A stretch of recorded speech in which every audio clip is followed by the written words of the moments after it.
नमस्कार मित्रांनो. आजच्या लेक्चरमध्ये आपण सोल्युशन चॅप्टरला रिवाइज करूया. मोस्ट इम्पॉर्टंट कॉन्सेप्ट, फॉर्म्युलेस आणि काही पीवायक्यूची प्रॅक्टिस करूया. तर चला मग लेट्स स्टार्ट. सर्वात पहिले टाइप्स ऑफ सोल्युशन. तर आपल्याला माहित आहे सोल्युशन हा सोल्यूट प्लस सॉल्व्हंट मिळून बनतो. तर सोल्यूट आणि सॉल्व्हंटचा जो फेज आहे तो सॉलिड, लिक्विड आणि गॅसेस पैकी काहीही असू शकते. म्हणजे सोल्यूट सॉलिड, लिक्विड किंवा गॅसेस पैकी असू शकते. सॉल्व्हंट सुद्धा सॉलिड, लिक्विड आणि गॅसियस स्टेट मधून कोणत्याही एका स्टेटचा असू शकते. तर याच्या बेसिसवर जे टोटल टाइप्स ऑफ सोल्युशन आहे दॅट इज इक्वल्स टू 9. म्हणजे आपल्याकडे 9 टाइप्स ऑफ सोल्युशन अवेलेबल आहेत. तर ते कोणकोणते आहेत एक वेळा बघूया. त्याच्या आधी एक महत्वाची इन्फॉर्मेशन. आम्ही एक नवीन टेलिग्राम चॅनल स्टार्ट केला आहे. नाव आहे MHT CET. या टेलिग्राम चॅनलवर आम्ही सीईटी रिलेटेड कंटेंट शेअर करूया. जसं सीईटी साठी संपूर्ण स्टडी प्लॅन, परत टिप्स आणि ट्रिक्स, स्टडी मटेरियल, प्रॅक्टिस साठी इम्पॉर्टंट क्वेश्चन्स, परत PYQs, मग चॅप्टर्सच्या क्विक रिव्हिजन साठी असे जे व्हिडिओ बनणार त्याचे लिंक सुद्धा त्या चॅनलवर आम्ही शेअर करणार. आणि सर्वात महत्त्वाचे म्हणजे टेस्ट. तर लवकरात लवकर टेलिग्राम चॅनल जॉईन करा.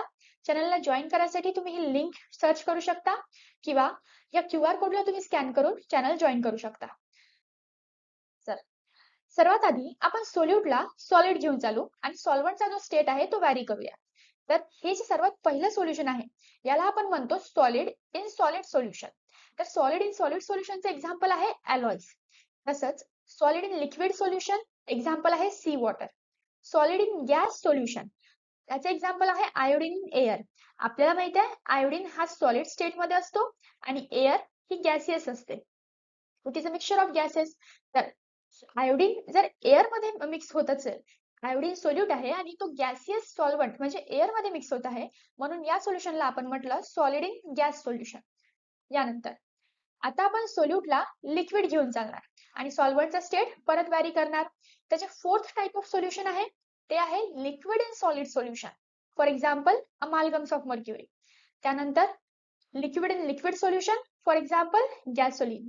त्यानंतर liquid in gaseous solution for example chloroform in nitrogen. तर नेक्स्ट आता आपण सोल्यूटला गॅसियस स्टेट मध्ये कन्सिडर करूया आणि सॉल्व्हंटचा स्टेट व्हॅरी करूया. तर gas in solid solution example आहे hydrogen in palladium. Gas in liquid solution example आहे carbonated water. Gas in gas solution best example आहे air. Air is a mixture of gases. तर हे जे टेबल आहे, 3 tables मी इथे तुम्हाला दाखवले, हे खूप महत्वाचे आहे. यावर डायरेक्ट क्वेश्चन विचारला जाऊ शकते. फॉर एक्झाम्पल तुम्हाला म्हटलं जाईल की कार्बोनेटेड वॉटर मध्ये कार्बोनेटेड वॉटर एक सोल्युशन आहे, तर त्यामध्ये सोल्यूटचा स्टेट काय आहे किंवा या पर्टिक्युलर सोल्युशन मध्ये सॉल्व्हंटचा स्टेट काय आहे, असे डायरेक्ट क्वेश्चन्स विचारला जातात. त्यामुळे हा टेबल लक्षात ठेवावा लागेल. यानंतर PYQ आपण बघूया. What type of solution is gasoline. Gasoline कोणत्या टाइपचं सोल्युशन आहे? आताच आपण मागच्या टेबलमध्ये बघितलं gasoline is liquid in liquid solution. Liquid in liquid solution म्हणजे solute is liquid and solvent is also liquid, म्हणून option A is the correct answer. Next solubility म्हणजे काय?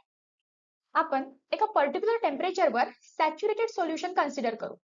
सपोज टेम्परेचर T आहे आणि आपल्याकडे एक सॅच्युरेटेड सोल्युशन आहे. या सॅच्युरेटेड सोल्युशनच्या 1 लिटर व्हॉल्यूम मध्ये किंवा 1 युनिट व्हॉल्यूम मध्ये किती अमाउंट ऑफ सोल्यूट प्रेझेंट आहे, किती अमाउंट ऑफ सोल्यूट त्याच्या 1 लिटर व्हॉल्यूम मध्ये डिझॉल्व्ह झाला आहे, ते म्हणजे त्या सोल्युशनची सोल्युबिलिटी. सोल्युबिलिटीचा जो युनिट असते त्या युनिट असते मोल पर लिटर. त्यानंतर काही फॅक्टर्स अफेक्टिंग सोल्युबिलिटी आपण एक वेळा बघूया. There are 3 factors. Total 3 factors आहेत जे सोल्युबिलिटीला अफेक्ट करतात. सर्वात पहिले आहे nature of solute and solvent. याला आपण सोल्युशनच्या वन शॉट मध्ये डिटेल बघितलंच होतं. Nature of solute and solvent म्हणजे लाईक डिझॉल्व्ह लाईक, हा कन्सेप्ट. लाईक डिझॉल्व्ह लाईक याचा अर्थ सारखा सोल्यूट त्याच्याच सारख्या सॉल्व्हंट मध्ये डिझॉल्व्ह होईल. फॉर एक्झाम्पल आपल्याकडे पोलार सोल्यूट आहे तर तो पोलार सॉल्व्हंट मध्ये डिझॉल्व्ह होईल. नॉन पोलार सोल्यूट आहे तर नॉन पोलार सॉल्व्हंट मध्ये डिझॉल्व्ह होईल. आणखी एक एक्झाम्पल जर आपण घेतलं तर पोलार सोल्यूट मध्ये आपण NaCl म्हणजे सोडियम क्लोराईड घेऊया. तर सोडियम क्लोराईड हा एक पोलार सोल्यूट आहे, हा वॉटर मध्ये डिझॉल्व्ह होतो. मीठ, सोडियम क्लोराईड म्हणजे मीठ जे आहे ते पाण्यात डिझॉल्व्ह होते, कारण मीठ पण एक पोलार सोल्यूट आहे आणि पाणी एक पोलार सॉल्व्हंट आहे. यामध्ये सुद्धा H+ आणि OH- चे आयन्स प्रेझेंट असतात. तर या एक्झाम्पल वरून आपण सांगू शकतो की लाईक डिझॉल्व्ह लाईक, त्यामुळे जी सोल्युबिलिटी आहे ते अशा सबस्टन्सेस मध्ये जास्त पाहण्यात येते. जर सिमिलर काइंड ऑफ सबस्टन्स एकमेकांमध्ये डिझॉल्व्ह होत असेल तर सोल्युबिलिटी जास्त असते. हा झाला पहिला फॅक्टर. त्यानंतर आहे टेम्परेचर. टेम्परेचर सोल्युबिलिटीवर कसा अफेक्ट करेल तो डिपेंड करते की सोल्यूट कोणत्या प्रोसेसने डिझॉल्व्ह होत आहे. तो एंडोथर्मिक प्रोसेसने डिझॉल्व्ह होत आहे की एक्झोथर्मिक प्रोसेसने डिझॉल्व्ह होत आहे. ठीक आहे. नेक्स्ट आणि महत्वाचा फॅक्टर आहे प्रेशर. प्रेशर सुद्धा सोल्युबिलिटीवर इफेक्ट करते आणि प्रेशरचा इफेक्ट काउंट करायसाठी की प्रेशर सोल्युबिलिटीवर किती म्हणजे प्रेशरमुळे सोल्युबिलिटी वाढली आहे कमी झाली आहे याला आपण न्यूमेरिकली काउंट करू शकतो. याचा जो न्यूमेरिकल मेजर आहे तो आपल्याला मिळतो हेनरीज लॉ थ्रू. तर आपण एक वेळा हेनरीज लॉ काय असते ते बघूया.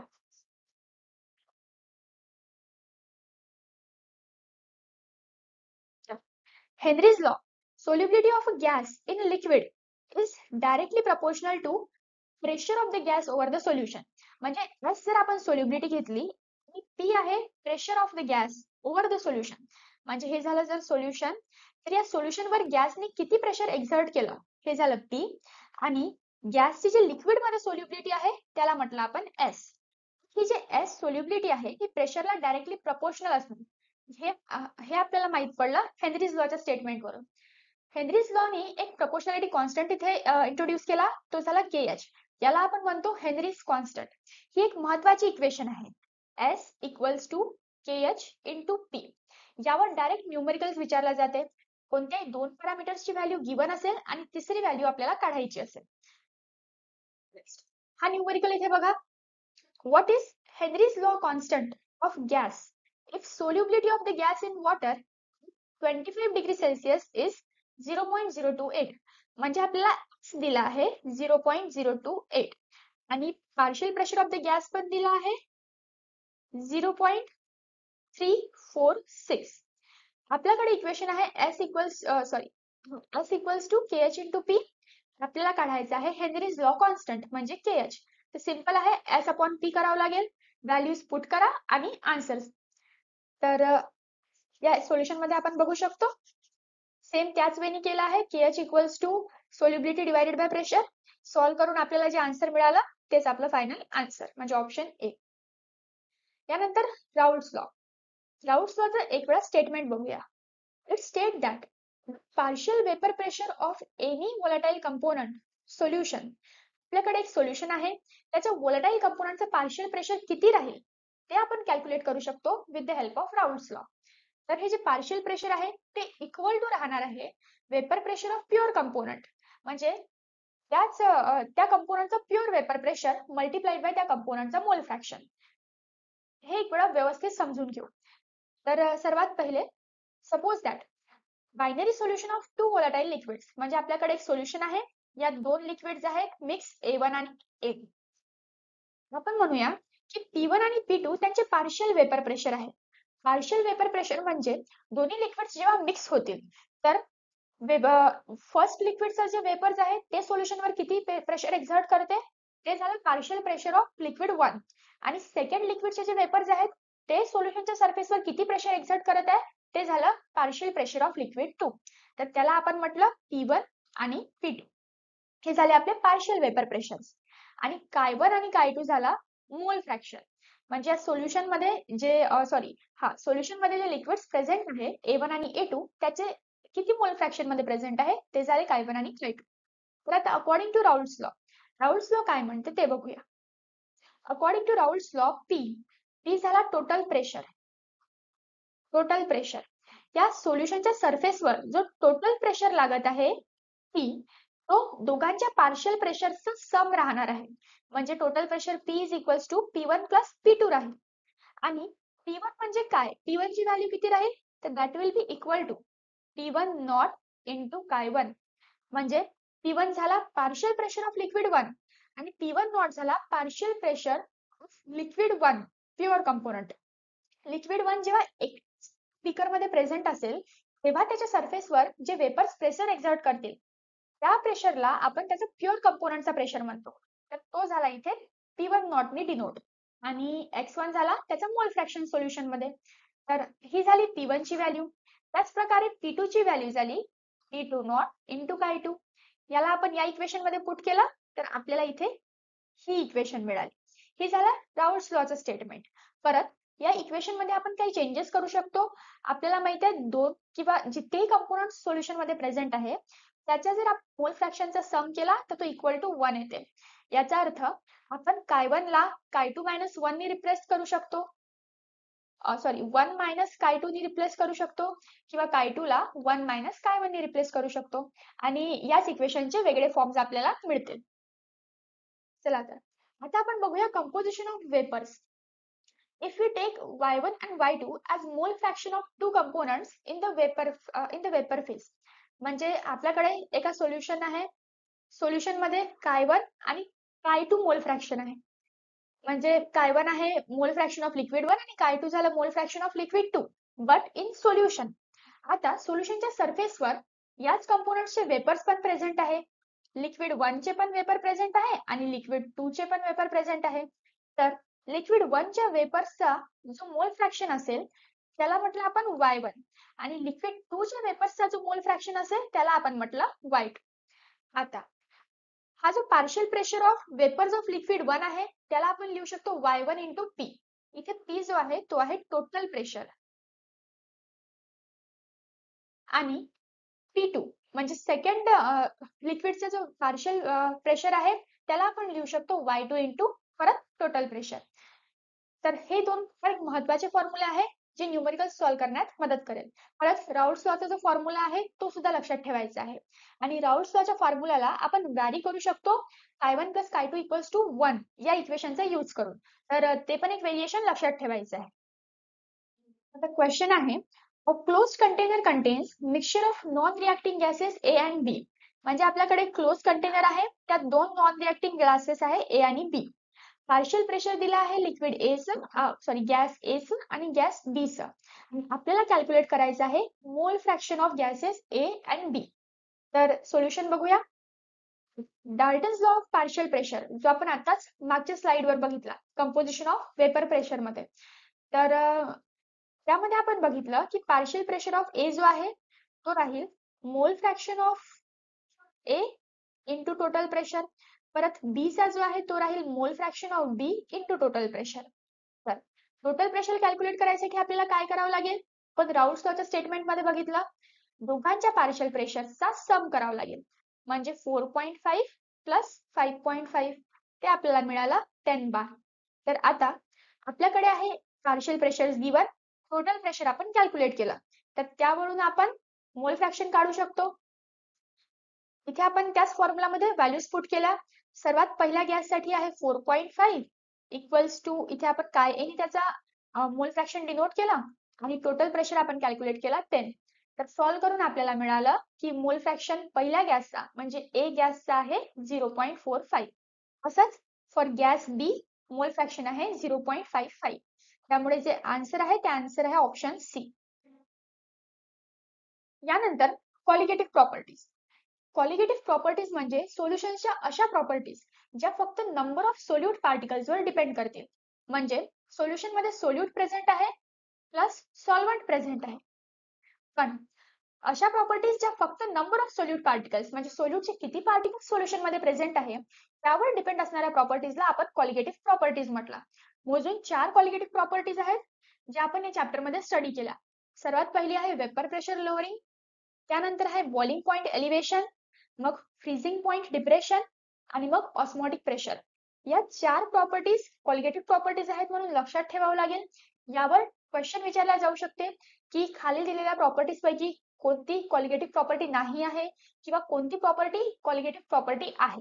अशा प्रकारचा थेरॉटिकल क्वेश्चन यावर विचारला जाऊ शकते. नेक्स्ट आपण स्टडी करणार आहे qualitative properties of non electrolyte solute आणि इलेक्ट्रोलाइट सोल्यूट. दोन्ही वेगवेगळ्या स्टडी करूया. जेव्हा इलेक्ट्रोलाइट सोल्यूटच्या क्वालिटेटिव्ह प्रॉपर्टी बघू तेव्हा आपण व्हॅन फॅक्टरला इंट्रोड्यूस करू, पण त्याआधी आपण qualitative properties of non electrolytes बघूया आणि रिलेटेड सर्व नेसेसरी फॉर्म्युलेज आणि हे सर्व आपण स्टडी करणार आहे. सर्वात पहिले वेपर प्रेशर लोअरिंग. तर वेपर प्रेशर लोअरिंगचा हा formula delta P is equals to P1 not minus P1. P1 nought म्हणजे vapour pressure of pure component. Pure कंपोनंटचा वेपर प्रेशर आणि P1 म्हणजे वेपर प्रेशर ऑफ सोल्युशन. जेव्हा नॉन इलेक्ट्रोलाइट सोल्यूट त्यात add केला आपण, जेव्हा आपण एक सॉल्व्हंट घेतलं, सॉल्व्हंटचा जो वेपर प्रेशर आहे, प्युअर कंपोनंटचा वेपर प्रेशर, त्याला आपण P1 नॉट म्हटलं. सॉल्व्हंट मध्ये आता आपण एक नॉन इलेक्ट्रोलाइट सोल्यूट ऍड केलं, आता त्याच्या सरफेसवर जे वेपर प्रेशर जनरेट झालं त्याला आपण P1 म्हटलं.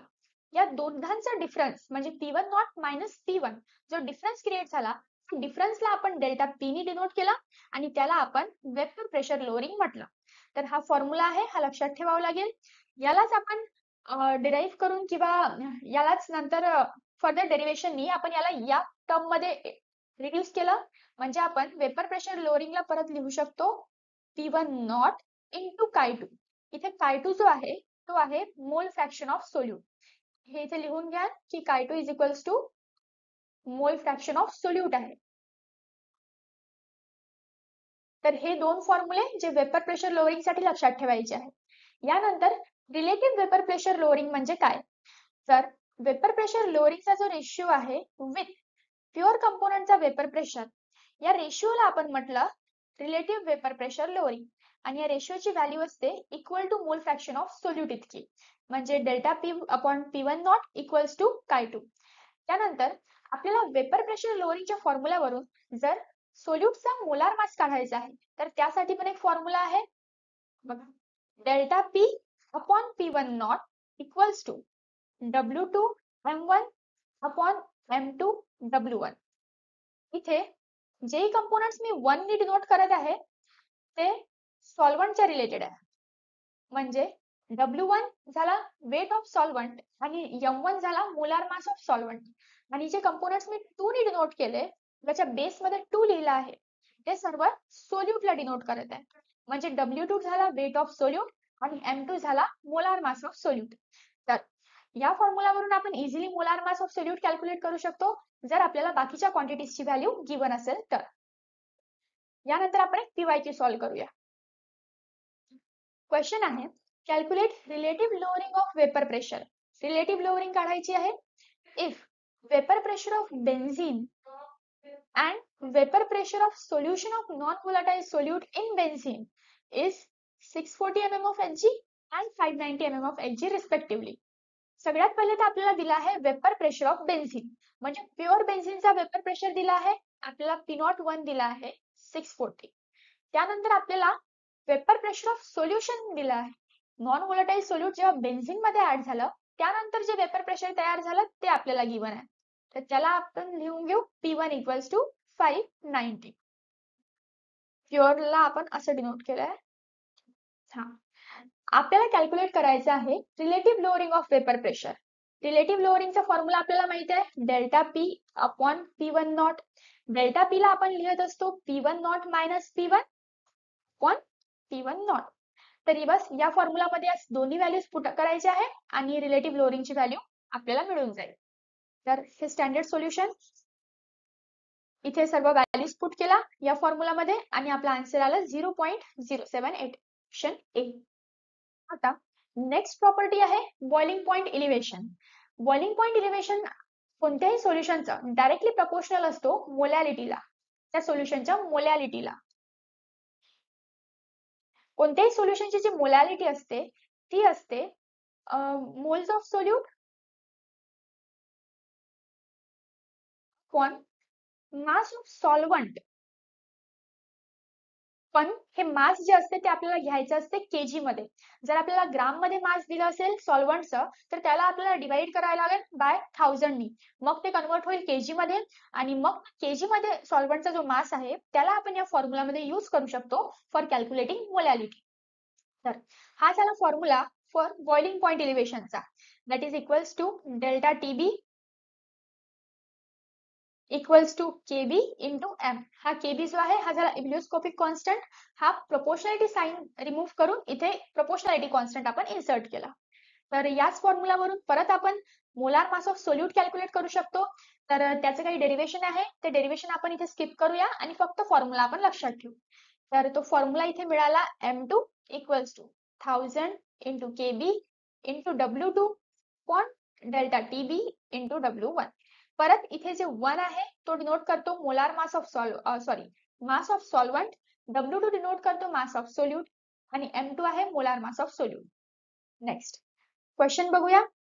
What is molality of solution of non volatile solute having boiling point elevation given आहे 7.15 kelvin and molar elevation constant म्हणजे Kb given आहे 2.75 kg per mole. आपल्याला कॅल्क्युलेट करायची आहे मोलॅलिटी. सिंपल हा फॉर्म्युला बघा, इथे फॉर्म्युला मी लिहिलेला आहे की delta TB equals to KB into M असते. आपल्याला एम कॅल्क्युलेट करायचं आहे सिम्पली, तर डेल्टा टीबी अपॉन केबी आपल्याला बस या फॉर्म्युला मध्ये व्हॅल्यूज पुट करा जो ऑलरेडी गिवन आहे आणि आपल्याला आन्सर मिळून जाईल. कॅल्क्युलेशन नंतर आन्सर आला 2.6 मोलार. नेक्स्ट आहे डिप्रेशन इन फ्रीजिंग पॉइंट. आपल्याला माहिती आहे जो प्युअर सॉल्व्हंटचा फ्रीजिंग पॉइंट असते तो समजा आपण TF नॉट कन्सिडर केला. आता सॉल्व्हंट मध्ये आपण सोल्यूटला ऍड केलं आणि आता जो फ्रीजिंग पॉइंट झाला तो झाला TF. हा झाला freezing point of solution. Freezing point of solution pure सॉल्व्हंटच्या फ्रीजिंग पॉइंट पेक्षा कमी असते, डिक्रीज झालेला असते. म्हणून आपण या फिनॉमिनाला म्हणत असतो depression in freezing point. Depression in freezing point आपण डिनोट करतो डेल्टा TF ने. याला आपण लिहू शकतो TF नॉट मायनस TF. तर याला कॅल्क्युलेट करायसाठी पण सेम की delta TF is proportional to molality of the solution. परत प्रपोर्शनॅलिटीचे साइन आपण रिमूव्ह करून एक प्रपोर्शनॅलिटी कॉन्स्टंट तिथे इन्सर्ट केला. त्याला आपण म्हटलं क्रायोस्कोपिक कॉन्स्टंट. हा झाला KF. हा झाला cryoscopic constant into molality of the solution. या फॉर्म्युलाने आपण depression in freezing point calculate करतो. परत डिप्रेशन इन फ्रीजिंग पॉइंटचा यूज करून आपण सोल्यूटचा मोलार मास कॅल्क्युलेट करू शकतो.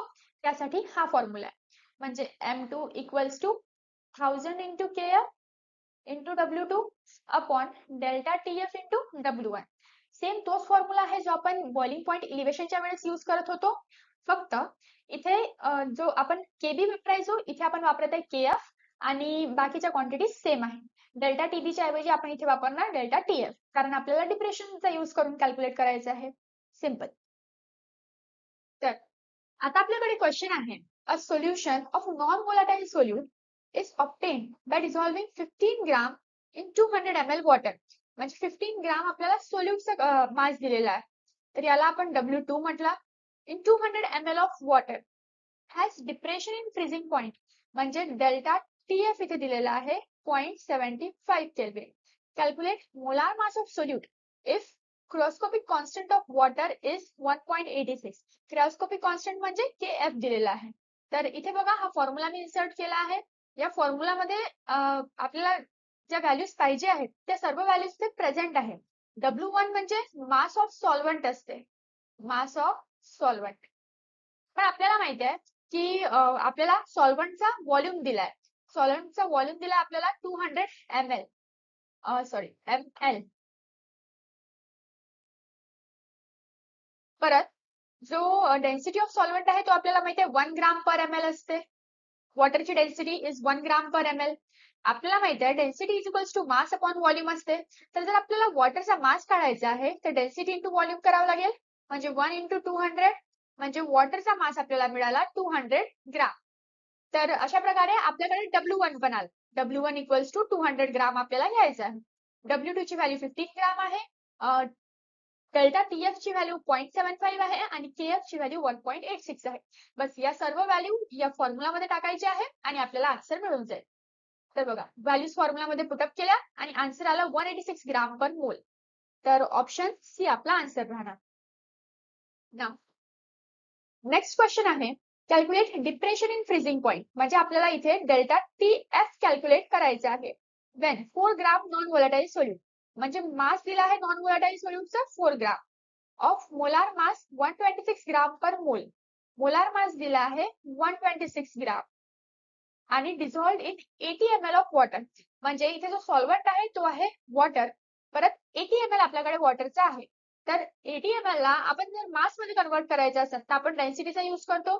तेच मागच्या क्वेश्चन मध्ये जो आपण कन्सेप्ट यूज केला त्याच कन्सेप्ट मी इथे पण आपण वॉटरचा मास काढूया म्हणजे W1 इक्वल्स टू आपल्याला 80 ग्राम मिळेल. मग आपल्याला म्हटलं क्रायोस्कोपिक कॉन्स्टंट KF किती दिलेला आहे 1.86 केल्विन kg पर मोल. तर आता आपल्याला म्हटलं आहे डेल्टा टीएफ कॅल्क्युलेट करा. तर सेम जो फॉर्म्युला आपण मागच्या क्वेश्चन मध्ये युज केला तोच फॉर्म्युला या क्वेश्चन मध्ये पण युज करायचा आहे. फक्त त्या फॉर्म्युला मध्ये थोडाफार रिअरेंजमेंट करावं लागेल. सर्व व्हॅल्यूज आपल्याला गिवन आहे एक्सेप्ट एक, आणि त्या एका वस्तूची जी व्हॅल्यू आहे जी अननोन आहे, गिवन नाही आहे, ती आपल्याला कॅल्क्युलेट करायची. तर याचे एक स्टँडर्ड आन्सर बघूया. इथे बघा हा फॉर्म्युला, हा तोच फॉर्म्युला आहे जो मागच्या स्लाइडवर होता. हा फॉर्म्युला मागे लिहिलेला होता मोलार मास साठी. M2 is equals to 1000 into Kf into W2 upon delta TF into W1. आता आपल्याला डेल्टा TF काढायचा आहे, तर याला आपण लेफ्ट हँड साइडला आणला आणि मोलार मासला डिनॉमिनेटर मध्ये आणला आणि आपल्याला हा फॉर्म्युला इथे मिळाला. आता बस या फॉर्म्युला मध्ये आपण सर्व व्हॅल्यूज पुट केल्या आणि फायनली सॉल्व्ह करून आपल्याला मिळालं delta TF equals to 0.74 kelvin, म्हणजे ऑप्शन डी. नेक्स्ट, तर नेक्स्ट क्वालिटेटिव्ह प्रॉपर्टी आहे ऑस्मोटिक प्रेशर.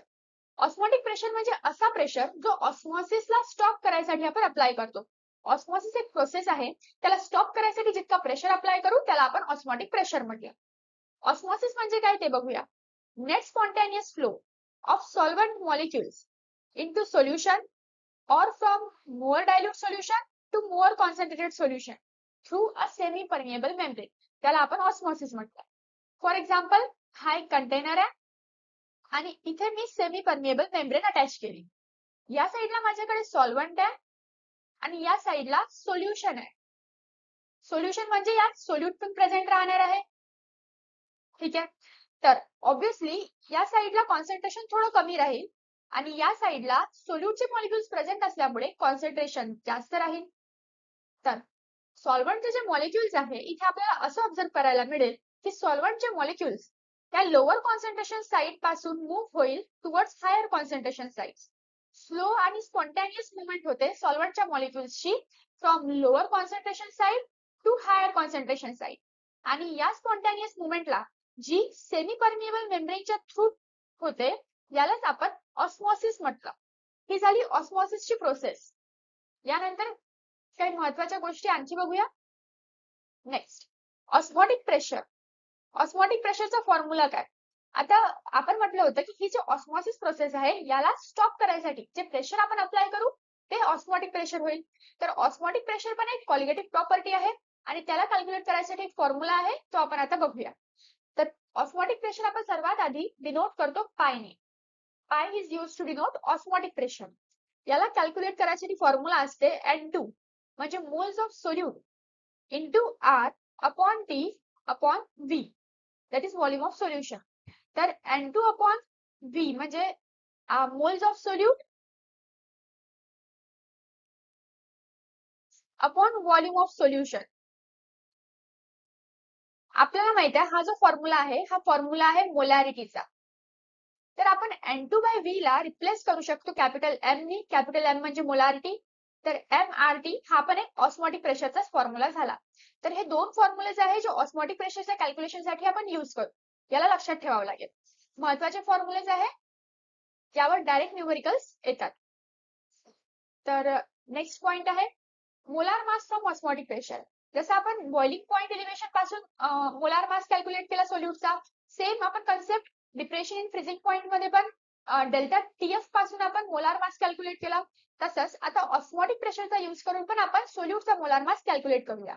त्यासाठी हा फॉर्म्युला आहे, म्हणजे M2 हा झाला molar mass of solute equals to राहणार आहे mass of solute into R into T upon osmotic pressure into volume. Next, reverse osmosis. Reverse osmosis, ऑस्मोसिसची रिव्हर्स प्रोसेस म्हणजे जेव्हा डायरेक्शन ऑफ ऑस्मोसिस रिव्हर्स होते त्याला आपण रिव्हर्स ऑस्मोसिस अशी ही process म्हणतो. एक वेळा डेफिनेशन रीड करूया. Direction of osmosis can be रिव्हर्स्ड by applying pressure larger than osmotic pressure. जसं हा कंटेनर आहे, इकडे सॉल्व्हंट मॉलिक्यूल आहे आणि इकडे सोल्युशन्स आहे. सॉल्व्हंटचे जे मॉलिक्युल्स आहेत ते या डायरेक्शननी मूव्ह होत आहे आणि ऑस्मोसिस इज टेकिंग प्लेस, म्हणजे ऑस्मोसिसची प्रोसेस होत आहे. सॉल्व्हंटचे मॉलिक्युल्स लोअर कॉन्सन्ट्रेशनच्या रिजन पासून हायर कॉन्सन्ट्रेशनच्या रिजनकडे मूव्ह पण होत आहे. पण जर आपण सोल्युशन साइडला एक प्रेशर अप्लाय केलं सफिशियंट प्रेशर अप्लाय केलं ज्याने जे सॉल्व्हंटच्या मॉलिक्युल्सची डायरेक्शन आहे, डायरेक्शन ऑफ मोशन आहे ती रिव्हर्स झाली. म्हणजे आधी सॉल्व्हंट टू सोल्युशन ते मूव्ह होत होते, आता ते सोल्युशन टू सॉल्व्हंट मूव्ह व्हायला लागले. जर असा फिनॉमिना आपल्याला पाहायला मिळाला तर या प्रोसेसला आपण रिव्हर्स ऑस्मॉसिस म्हणतो. म्हणजे ऑस्मॉसिसची डायरेक्शन इथे रिव्हर्स झालेली आहे ड्यू टू प्रेशर अप्लाइड. तर ही झाली रिव्हर्स ऑस्मॉसिस. आता आपण बघणार आहे qualitative properties for electrolyte solutes. आपल्याला माहिती आहे इलेक्ट्रोलाइट सोल्यूट म्हणजे असे सोल्यूट जे पाण्यामध्ये डिझॉल्व्ह झाल्यानंतर डिसोसिएट होतात, म्हणजे मोर नंबर ऑफ पार्टिकल्स देते. फॉर एक्झाम्पल, आपण एकच मॉलिक्यूल NaCl चा पाण्यामध्ये ऍड केला, आपल्याला तो डिसोसिएट होऊन मिळेल Na+ आणि Cl- आहे. म्हणजे one molecule is converted into two particles. तर आपण असं म्हणू शकतो की इलेक्ट्रोलाइट्स जेव्हा पाण्यामध्ये डिझॉल्व्ह होते तेव्हा ते 2 और मोर नंबर ऑफ आयन्स मध्ये डिसोसिएट होते. आयन्स मध्ये डिसोसिएट झाल्यामुळे सोल्युशन मध्ये असणारे नंबर ऑफ पार्टिकल्स वाढते. फॉर एक्झाम्पल, इनिशियली आपल्या सॉल्व्हंट मध्ये प्रेझेंट आहेत 10 पार्टिकल्स. आपण त्यात इलेक्ट्रोलाइट डिझॉल्व्ह केला. डिझॉल्व्ह झाल्यानंतर इलेक्ट्रोलाइट डिसोसिएट झाला इनटू 2 आयन्स. एक इलेक्ट्रोलाइटचा मॉलिक्यूल 2 आयन्स, त्यांनी 2 आयन्स दिले. तर अशा प्रकारे जे पहिले 10 पार्टिकल सॉल्व्हंट मध्ये प्रेझेंट होते आता ते वाढेल, कारण इलेक्ट्रोलाइट्स डिसोसिएट होऊन आणखी नंबर ऑफ पार्टिकल्स तयार झाले. तर आपण म्हणू शकतो की सोल्युशन मध्ये इनिशियली जे नंबर ऑफ पार्टिकल्स प्रेझेंट होते ते इन्क्रीज झाले. आणि हेच एक रिझन आहे की जे इलेक्ट्रोलाइट सोल्यूट्स जे सोल्युशन तयार करते त्यांची जी क्वालिटेटिव्ह प्रॉपर्टी असते, क्वालिटेटिव्ह प्रॉपर्टी ती नॉन इलेक्ट्रोलाइट सोल्यूट्सच्या सोल्युशन पेक्षा जास्त असते. तर हेच मी या 3 पॉइंट्स मध्ये इथे लिहिलेलं आहे, ते एक वेळा रीड करून घ्या. आणि qualitative properties for electrolyte solute या टॉपिकच्या अंडर आपण एक महत्त्वाचा कॉन्सेप्ट शिकतो, तो म्हणजे वॅन डॉफ फॅक्टरचा. तर वॅन डॉफ फॅक्टर म्हणजे काय ते आता बघूया. सर्वात आधी मी 2 सोल्युशन्स कन्सिडर करते. मी एक सोल्युशन घेतला, हे आहे इलेक्ट्रोलाइट सोल्यूटचं, आणि याचं पण कॉन्सन्ट्रेशन मी घेते C. एक मी दुसरं सोल्युशन घेते, हे झालं नॉन इलेक्ट्रोलाइट सोल्यूटचं, याचं कॉन्सन्ट्रेशन पण मी सेम घेतलं म्हणजे C. म्हणजे मी 2 सोल्युशन घेते, एका ह्याच्यात मी डिझॉल्व्ह केला आहे इलेक्ट्रोलाइट सोल्यूट, एका ह्याच्यात मी डिझॉल्व्ह केला आहे नॉन इलेक्ट्रोलाइट सोल्यूट, पण दोन्ही सोल्युशनचे जे कॉन्सन्ट्रेशन आहे ते सेम आहे, that is equals to C. आता मी कोणती एक क्वालिटेटिव्ह प्रॉपर्टी कन्सिडर करेल. फॉर एक्झाम्पल, मी कन्सिडर करत आहे ऑस्मॉटिक प्रेशर. तर इलेक्ट्रोलाइट सोल्युशनचे जे ऑस्मॉटिक प्रेशर आहे ते आहे π1, आणि नॉन इलेक्ट्रोलाइट सोल्युशनचे जे ऑस्मॉटिक प्रेशर आहे ते मी कन्सिडर करत आहे π2. आता वॅन डॉफ फॅक्टर म्हणजे काय? वॅन डॉफ फॅक्टर रेशिओ असते क्वालिटेटिव्ह प्रॉपर्टीजचा, इलेक्ट्रोलाइट्सच्या सोल्युशन वर्सेस नॉन इलेक्ट्रोलाइटचं सोल्युशन ऑफ सेम कॉन्सन्ट्रेशन. म्हणजे जर मला आयोटा म्हणजे वॅन डॉफ फॅक्टर कॅल्क्युलेट करायचं आहे, it will be equal to qualitative property of solution of electrolyte. इथे क्वालिटेटिव्ह प्रॉपर्टी आपण घेतली ऑस्मॉटिक प्रेशर, तर आला न्यूमरेटर मध्ये π1 divided by qualitative property of non electrolyte solution of same concentration. म्हणजे non electrolyte solution पण त्याचं कॉन्सन्ट्रेशन सुद्धा सेम असायला पाहिजे या सोल्युशन सारखं.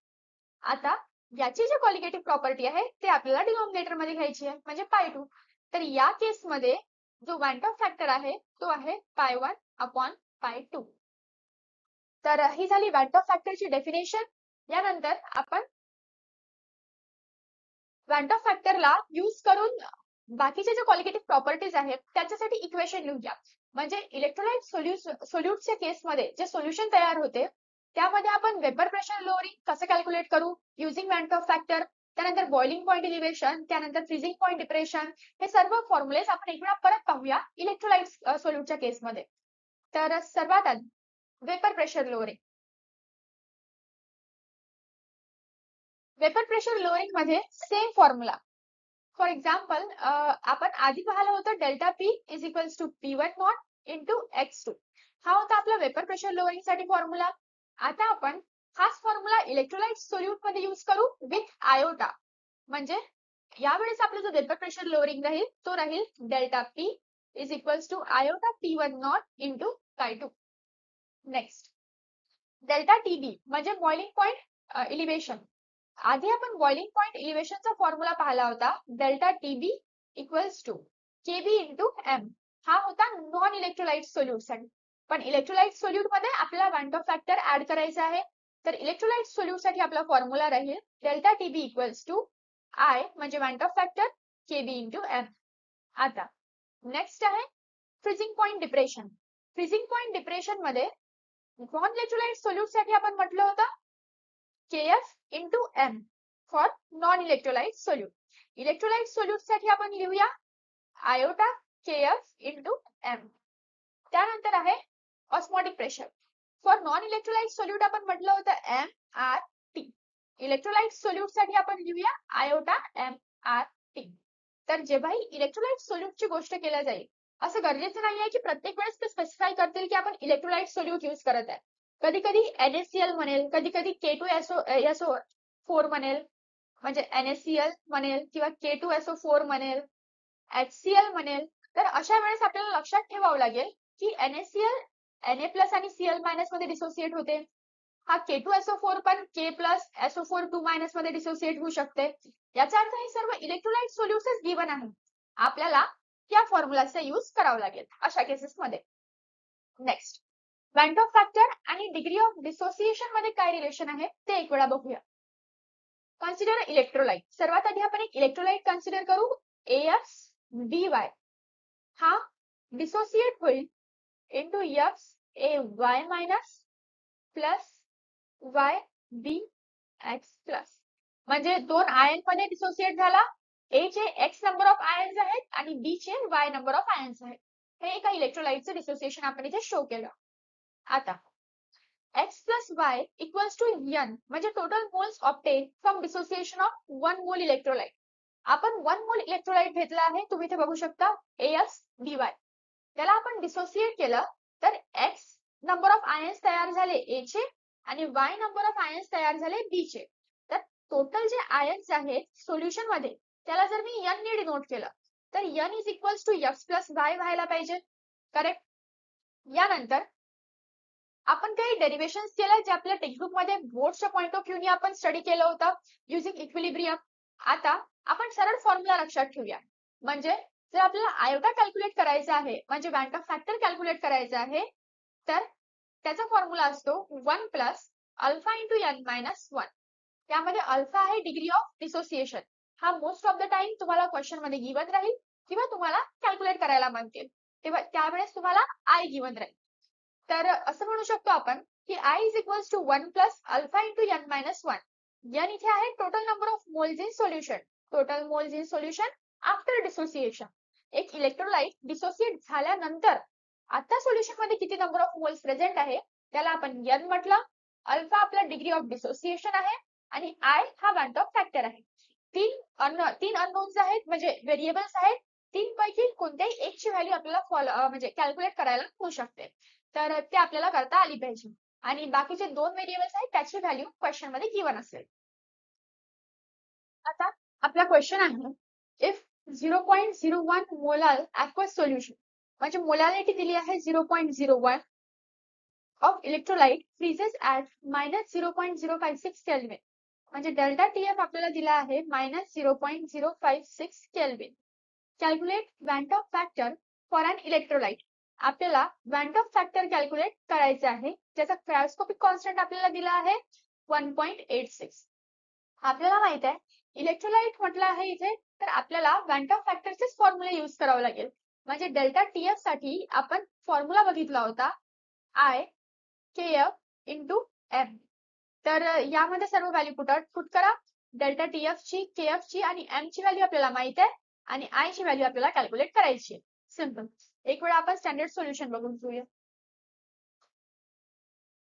तर बघा सेम फॉर्म्युला यूज केलेला आहे. I ची व्हॅल्यू कॅल्क्युलेट करायसाठी सर्व व्हॅल्यूज फॉर्म्युला मध्ये पुट केल्या आणि I आपल्याला इक्वल टू 3 मिळाला म्हणजे option C.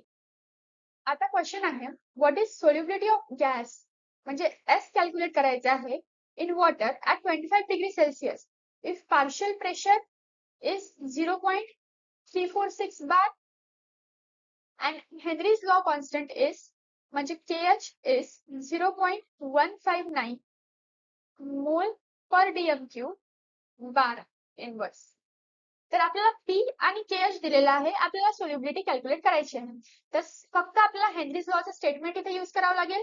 S is equals to KH into P यामध्ये व्हॅल्यूज पुट करायचे आहे आणि आपल्याला आन्सर मिळून जाईल. तर तेच बघा, फॉर्म्युलामध्ये व्हॅल्यूज पुट केला आणि आन्सर मिळाला 0.055 mole per DM cube. Next, calculate osmotic pressure of solution of 0.025 mole glucose in 100 ml water at 300 Kelvin आणि R ची व्हॅल्यू आपल्याला ही दिली आहे. इथे आपल्याला T स्पेसिफाय केला आहे की आपल्याला T इक्वल्स टू 300 केल्विन घ्यायचे आहे. आपल्याला माहित आहे की ऑस्मोटिक प्रेशरचा फॉर्म्युला असते N2/V इंटू RT. तर N आपल्याला आहे 0.025, V आपल्याला दिला आहे 100 ml. याला आपण कन्वर्ट करू लिटर मध्ये, म्हणजे 100 इंटू 10⁻³ इंटू T आहे 300 इंटू R आहे 0.082. बस यालाच कॅल्क्युलेट केलं की आपल्याला आन्सर मिळून जाईल. आन्सर आहे 6.15 atmosphere, option C. Next, what is vapour pressure of solution containing 0.1 mole of non volatile solute. आता नॉन वोलाटाइल सोल्यूटची गोष्ट केली आहे तर आपल्याला आयोटा यूज म्हणजे बँड ऑफ फॅक्टर यूज नाही करायचा आहे. तर आपण म्हणू शकतो N इक्वल्स टू 0.1 आपल्याला गिवन आहे. त्यानंतर dissolved in 16.2 gram of water. Mass of आपल्याला सोल्यूट इथे सॉल्व्हंट इथे गिवन आहे 16.2 ग्राम. प्युअर वेपर प्रेशर दिला आहे वॉटरचा 32 mm Hg. आपल्याला म्हटलं आहे what is vapour pressure of solution. सोल्युशनचं वेपर प्रेशर आपल्याला कॅल्क्युलेट करायचं आहे. तर आता आपण वेपर प्रेशर लोअरिंगचा फॉर्म्युला यूज करूया. सर्वात आधी delta P is equals to P1 not into Chi2 असते.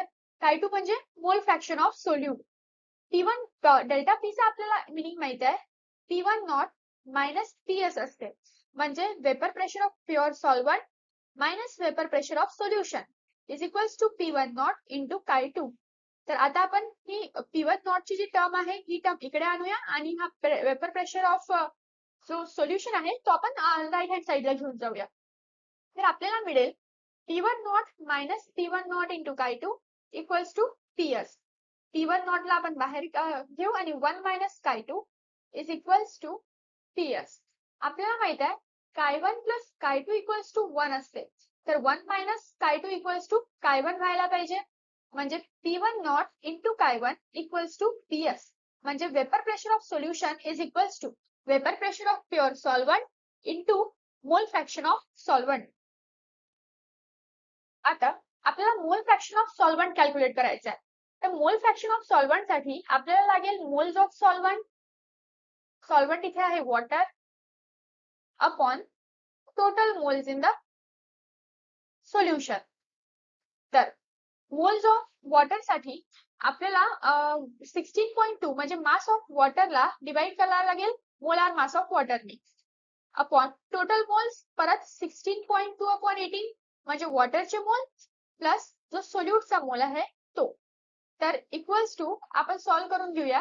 16.2 डिवाइडेड बाय 18 होते 0.9 अपॉन 0.9 प्लस 0.1 म्हणजे 0.9 upon 1 that is equals to 0.9.